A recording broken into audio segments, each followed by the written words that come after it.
જય બાબારી મિત્રો, જય રામદેવ પીર। આજે આપણે ત્રીજો દિવસ થઈ ગયો છે અને બધા 3:15 થઈ ગયા છે અને ચાલવાનું ચાલુ કરી દીધું છે। જય બાબારી, જય બાબારી, જય બાબારી, જય બાબારી, જય બાબારી, જય બાબારી, જય બાબારી, જય બાબારી। આનો કે થોડું ચેક કરાવો કદી એનું પડે થા નથી, દૂધ નથી રાજસ્થાનમાં શાન છે, દૂધ નથી મળતો। દૂધ તો ઘણું છે પણ મળતો નથી, મળે પણ ઠંડા ઉજો નથી, કરાણો નથી। આગળ આવીને આપણે પી લઈએ, ચલો ને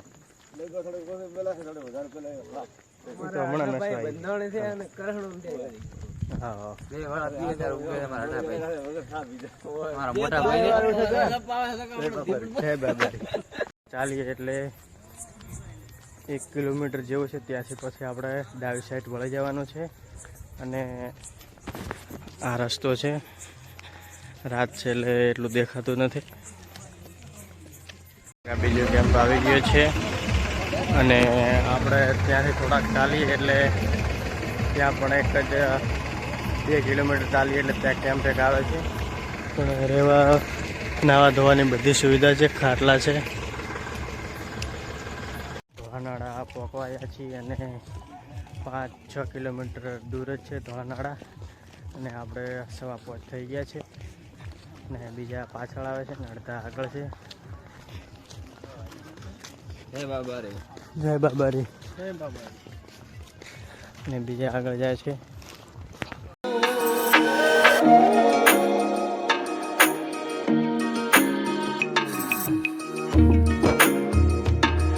6:30 વાગી ગયા છે ને ધોળાનાળા આપણે 2 કિલોમીટર રહ્યો છે અને આપણે હવે જઈ રહ્યા છીએ ને બીજા પાછળ છે ને આપણે આગળ થઈ ગયા છીએ ને થોડાક બીજા છે એ આગળ છે। તો મિત્રો હવે આપણે ધોળાનાળા 2 કિલોમીટર છે અને હવે નાસ્તો કરવાનો છે, તો આપણે નાસ્તો કરી લઈશું। નાસ્તો છે પૌવાનો, એટલે આપણે પૌવાનો નાસ્તો કરી લઈશું। ને પબ્લિક પણ જુઓ બહુ જ ચાલતી જાય છે, પબ્લિક તો જો પબ્લિક ચાલે છે બહુ ને પાછળ પણ એટલી જ પબ્લિક આવેલી છે। 60 વર્ષ ઉપર, 60-70 વર્ષના છે બાબુ।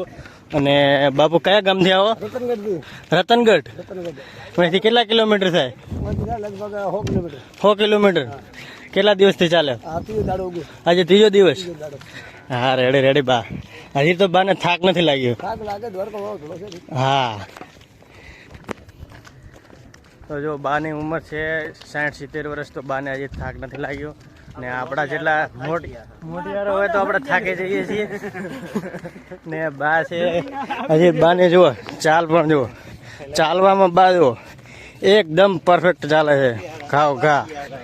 ને આ જો અમારા પાછળ વાળા છે એ જુઓ જેવી રીતના ચાલે છે પગ ને અમારા સિદ્ધરાજભાઈ જુઓ ચાલે ને બહાર ચાલે ઘાવ ઘા, ફર્સ્ટ ક્લાસ। તો આ જગ્યા ઉપર આપણે જમીનમાંથી ડીઝલ નીકળ્યું છે અને ડીઝલનો પ્લાન્ટ છે ને જો આવેલા છે પાછળ, થાકી ગયા છે સવારમાં બધા, હમણાં આરામ કરવાનો છે। બીજા તો લાલે છે, અમે તો બધા હોઈને આગળ છો।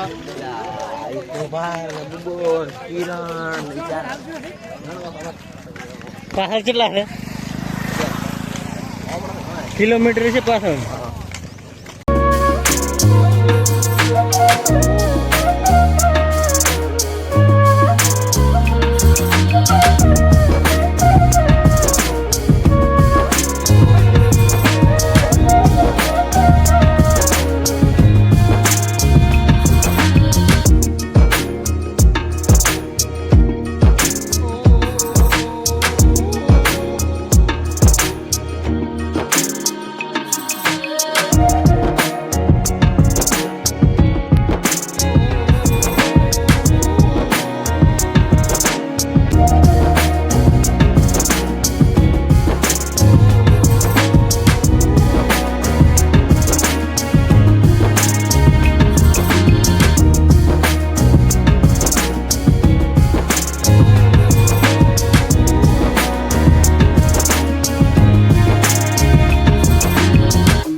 તો આપણે 10 વાગી ગયા છે ને આડેલથી નીકળી ગયા છે અને હવે નિંબલકોટ જઈએ છીએ અને ગબ્બર ઠાકોરનો કેમ્પ છે ત્યાં.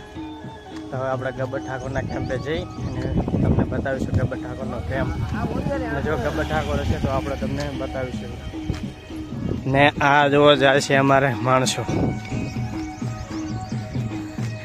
થાકી ગયા છે એમને હાલવાની હવે તો પણ ચાલી જાય છે. હવે હાલવાની તાકાત ઓછી છે. તો આપણે આડેલથી હેડો એટલે મેકાનિક કેમ્પ આવે છે. મોટો હેવી છે, પતરાવાળો શેડ ને બધું છે અંદર. ખાવા પીવાની બધી સગવડ છે. તો આ જો અહીંથી આપણે આડેલથી ચાલીએ એટલે થોડોક જ 1 કિલોમીટર જેવો છે. ત્યાંથી મોટો કેમ્પ છે. ખાવા પીવાની બધી સગવડ હંગાત છે.